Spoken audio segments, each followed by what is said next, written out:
Hall of Fame. Miss Mary. Okay, how do you feel, Dad? Good. Okay, here's Edna. I feel good too. Excuse me. Feeling great. Aaron. Feeling good too. Hi. Okay. You could leave these in there. Okay, hold on, Aaron. I don't think anybody And here's Bobby and Susie. If you want. John, can you turn around, please? Thank you. And here's Chip and Melody.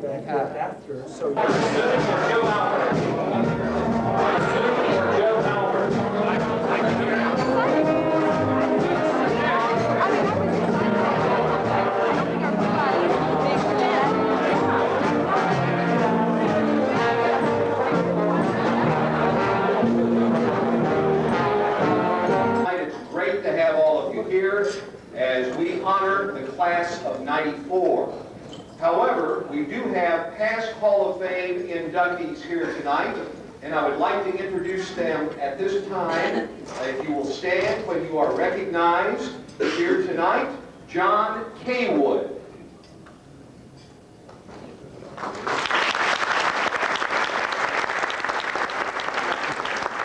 Eddie Crane.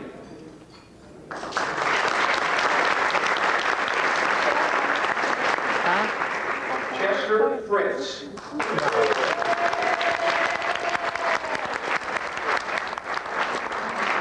George Gasser.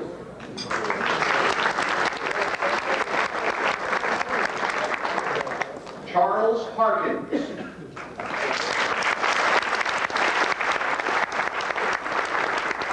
Benjamin Hurt.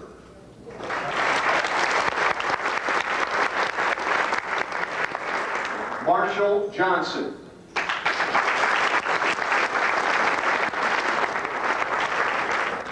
Clarence Jones.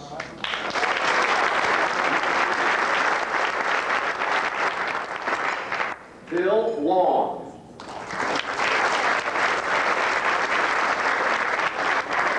Norm Lord.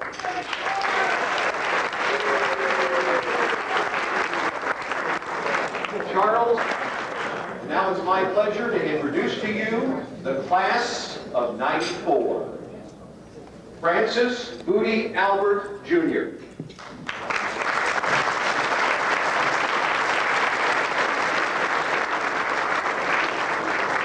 Well, Spud Bloxam.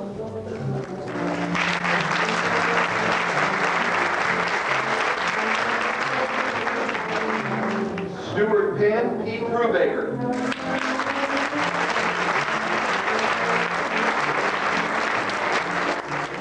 Raymond Ray Crouch.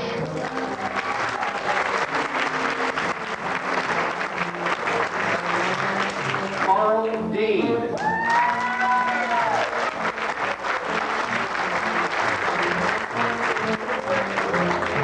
Frank Eastman.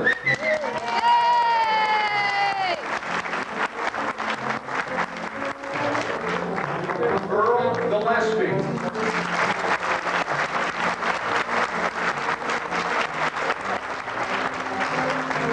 Jimmy Jones.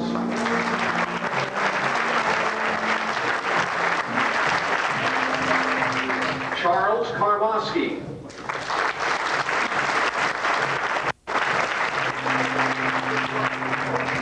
Louise Martin.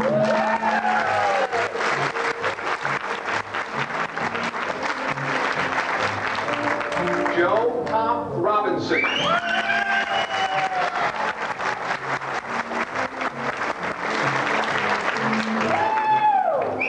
And Albert Burton Smith.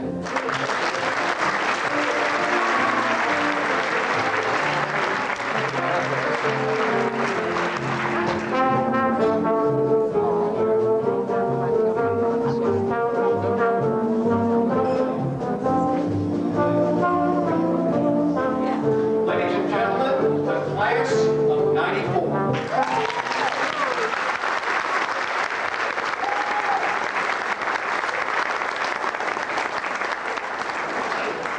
Now it's my pleasure to introduce to you the Executive Director of the Virginia High School League, Ken Tilley.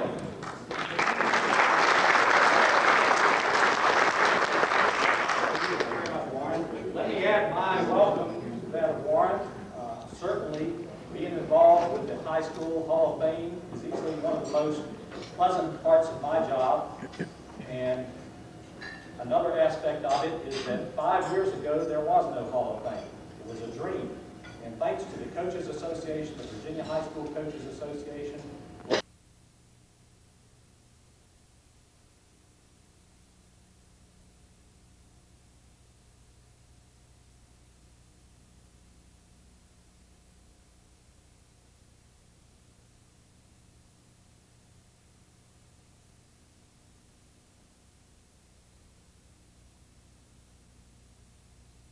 of the media.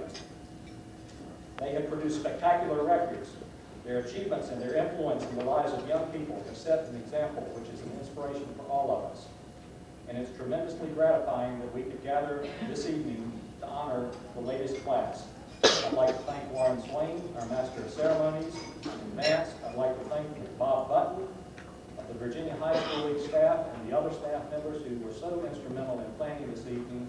I think you will certainly have a delightful evening. And I'd like to thank all of you for being a part of this and joining the honor with us. Thank you very much.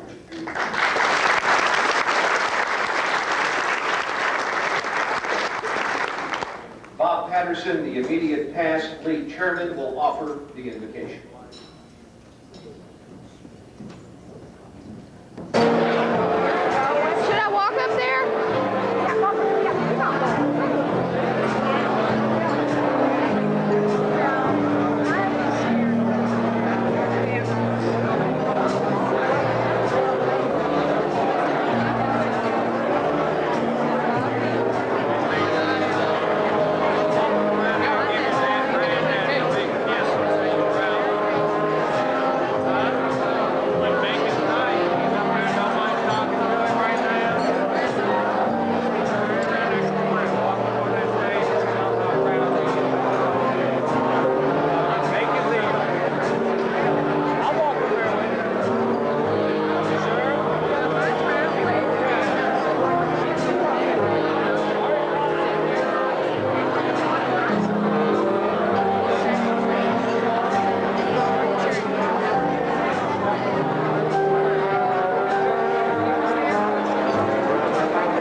Our next Hall of Famer was born New Year's Day, 1936 in Richmond. He earned 12 varsity letters in football, basketball, baseball, and track while at Hermitage. He lettered all 4 years in football. As a senior quarterback in a run-oriented offense, He rushed for 1,540 yards on 157 carries, that's a 9.8-yard average, and passed for 1,311 yards. His high school coach, Chester Fritz, writes, "In my opinion, he is one of the very finest athletes the state of Virginia has produced. I had the good fortune to be his coach for 4 years, and without question, he was the most outstanding athlete I ever had the opportunity to work with during my coaching tenure. He was a very coachable young man who possessed the kind of attitude and work ethic that coaches dream of. Even though they are overworked cliches, the terms committed and dedicated certainly apply to him. Hard work and in focus were always second nature to him." These same character traits also accompanied him into the classroom. I cannot recall a single instance in which he was ever involved in any type of a disciplinary problem, and believe me, I keep close tabs on my athletes. I guarantee that you will not find a single Hermitage faculty member of that time frame who could or would utter a negative comment about him. He was extremely popular and respected by his peers and teachers. His athletic abilities were not limited to football. However, he was an All-State and All-American high school football player, and in 1955 was named Outstanding Athlete in Virginia. Another writes, "He was an extremely hard worker in the classroom. He made the most of his opportunities on the field and in the classroom. He played at halfback as a freshman, and as a sophomore, switched to quarterback his junior year. He was feared yet respected by opposing coaches because of his running and passing abilities. You just can't put down on paper how to stop him," said Springer coach Al Rinaldi. "We stopped the option play, but he still hurt us, either passing or running with the ball when he was supposed to pass. He's the greatest. He uses his blockers better than anyone I've ever seen." An athletic director said one time, "He is remembered by many even 35 years after his high school exploits. He is truly an athletic legend in the Richmond area." The player who his coach called the best back this side of the Mississippi, welcome Hall of Famer Frank Eastman.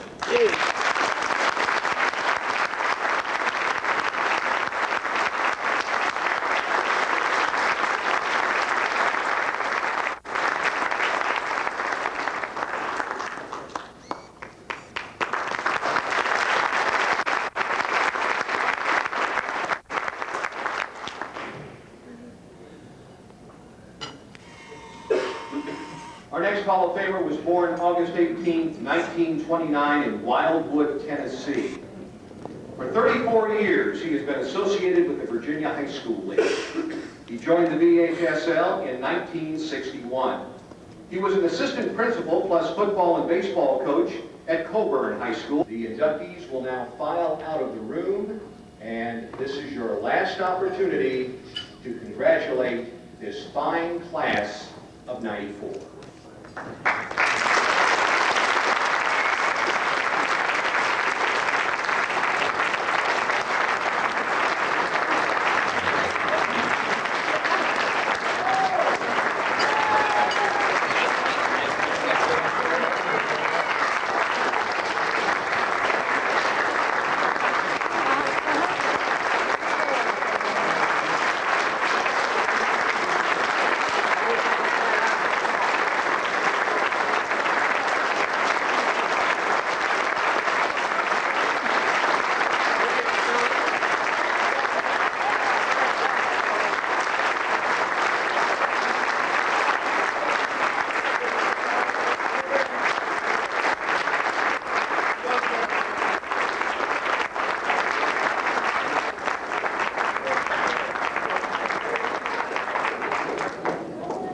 That concludes tonight's ceremonies. We thank all of you for coming, and please have a safe trip home. Thank you very much.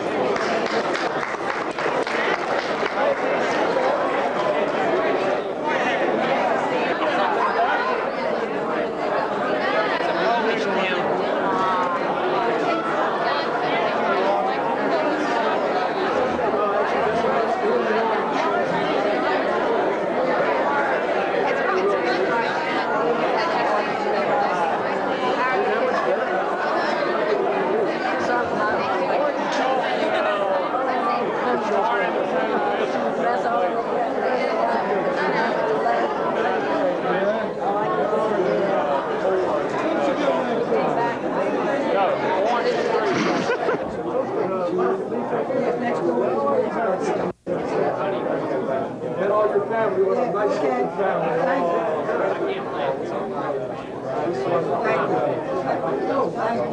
He was playing in college. I always thought, I said, who's Gabe Tommy did was his first coach. He was doing his, work there when his house moved back home, so he came out. Coach Bob was a great.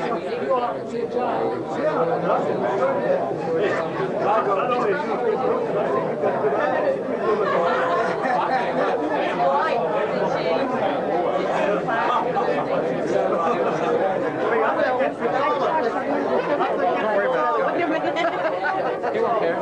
I will. You don't care. Hey, there's been enough lines going on here.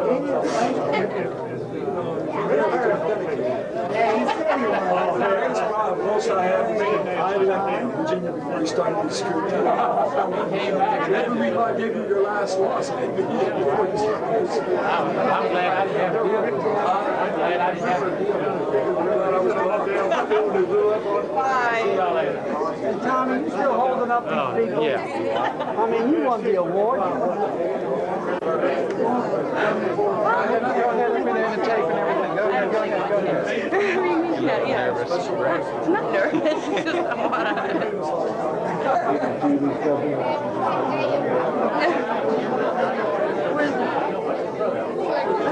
There you go, Bobby. I'm with you. Just keep going.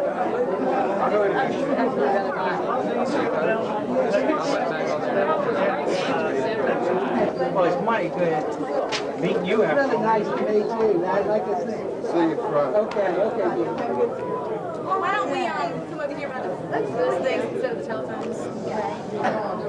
Okay, so the first looks good. Oh, Mary. Ready? Chip, you're so goofy. Great. That's what I was getting ready to say. Here, Daddy. Edna wants you to put your hat on. Yeah. Let me get one of you by yourself without the hat. I know Mary says no hat, Mary. You want this? Yeah, you can hold that. So, Bobby, you proud of your brother? Hey, where's the dust ball? No, it's much more fun. Much clearer. Smile, smile.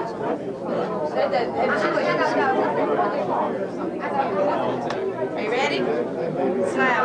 Get another one. Okay, ready? Where's Marshall? Bobby and Susie, why don't y'all move in on this one? So we have one to give y'all, and we have all three y'all together. We're ready to film him in, but that's okay. I'm waiting for the batteries to die any minute. Okay, smile. Smile, everybody. Smile, Bob. Great. Okay. Good.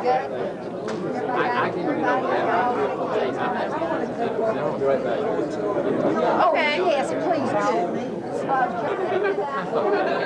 I'm not saying it. Smile. I guess we're supposed to assume if we don't hear anything. All right, Melody, go on trip the whole time. And this is my fiance. And he says, but I'm not sure people notified. And I said, that's right.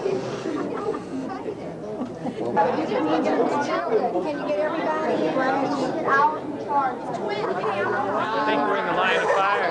I know.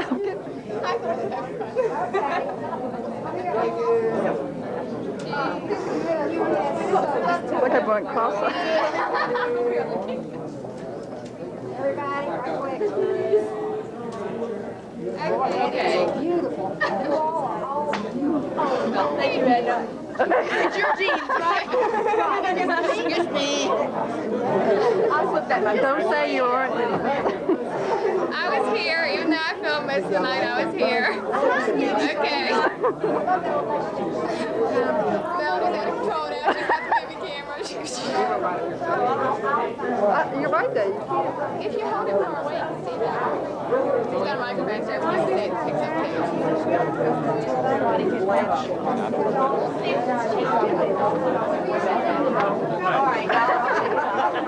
Communication, I mean, that's gotta be good practice at lunch. That is fun. That is for the whole What do you think you are, Jock? You stoked?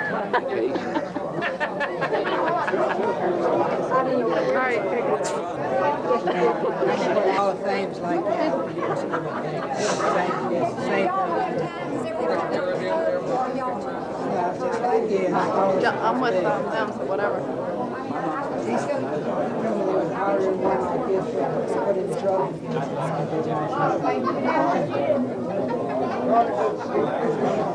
You really are coming up. Are y'all coming up now? Like where? Y'all coming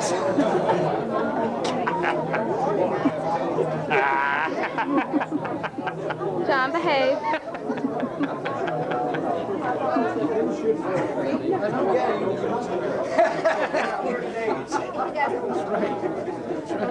I take a shower with it on.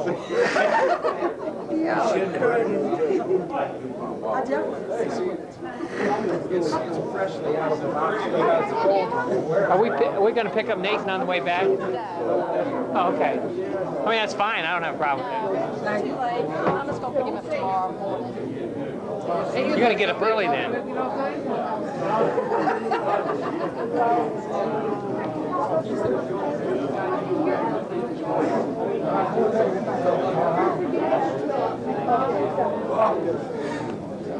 God, we're slipping. Hey, Dad. Turn around. Smile.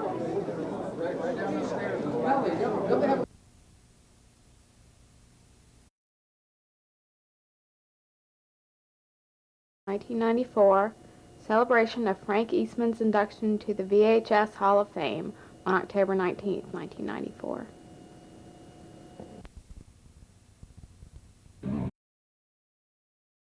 With us 2 nights ago, and Doris and I and Bill Benson and Elsie Mae and Jim Cooley were able to go to Charlottesville and participate and see the ceremony in which Frank was inducted into the Hall of Fame.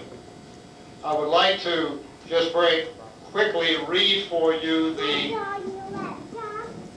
page that was in the bulletin that indicated why he was inducted into the Hall of Fame, so that you will see how he was recognized on that occasion. Called by his coach Chester Fritz, the best back this side of the Mississippi, Frank Eastman was far more than a 12-letter man in football, basketball, baseball, and track. He was the 1955 Virginia Athlete of the Year. A halfback as a freshman and sophomore, Eastman moved to quarterback as a junior. In his senior year, leading a run-oriented offense, Eastman was as big a threat on the ground as he was through the air. He made full use of the option, rushing for 1,540 yards for 157 carries for a 9.8-yard average. That's for a quarterback. And passing for 1,311 more yards. He ran for 11 touchdowns and scored 12 more in the air. He earned All-City, All-District, All-Group 1, and All-State honors as a junior, adding All-Southern and All-American recognition his senior year, when he was named the outstanding high school football player in the Commonwealth by coaches voting in the All-State vote. Fritz wrote he possessed the kind of attitude and work ethic that coaches dream about. Even though they are overworked cliches, the terms committed and dedicated are certainly applicable to him. Hard work and in focus were always second nature to Frank. The same character traits accompanied Frank into the classroom. He was extremely popular with and respected by his peers and his teachers. And that was the recognition Frank received 2 nights ago in Charlottesville.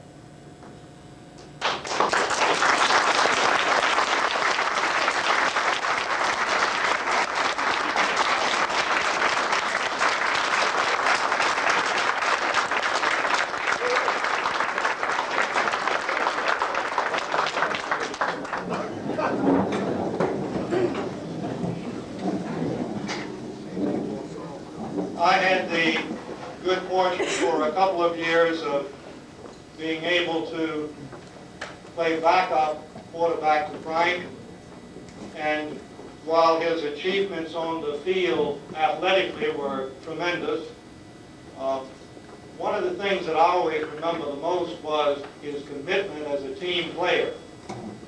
Now, I was not of the size of Frank at 135 pounds, nor did I have the athletic ability of Frank. But because he was a team player, he was concerned about what would happen if he got hurt and someone else had a quarterback. And I recall on occasions that he on his own encouraged me to stay out on the field after practice. Coach didn't know anything about it.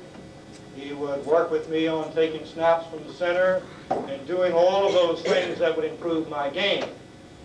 Now, although it was practically impossible, theoretically, I could have taken his job. But that didn't bother Frank. Frank was interested in the team being prepared, and I think that speaks a lot about his character. So for me, those kinds of things were more important than the actual accomplishments on the field. I'm going to first introduce to you Coach Fritz, but before I do that, I would just like to take a moment and have his wife Hazel just stand so that you can see who she is.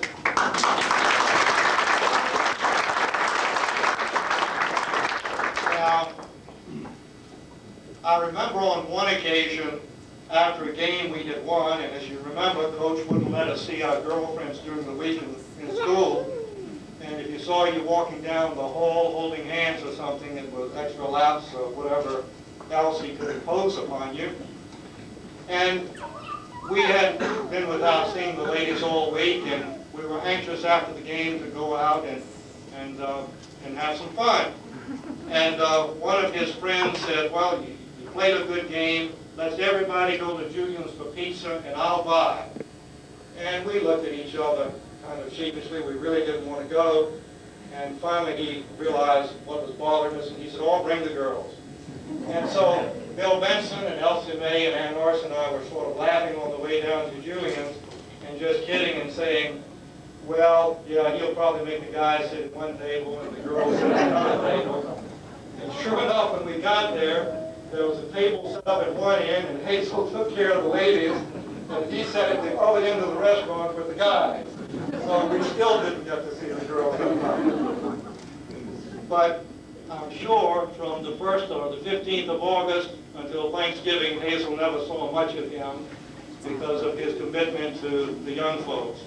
And as far as I'm concerned, she deserves a lot of recognition, because for him to have made the commitment he made to us and all the youngsters he was committed to, it took someone behind him to support him in that endeavor. And Coach, you probably got better than you deserved in her.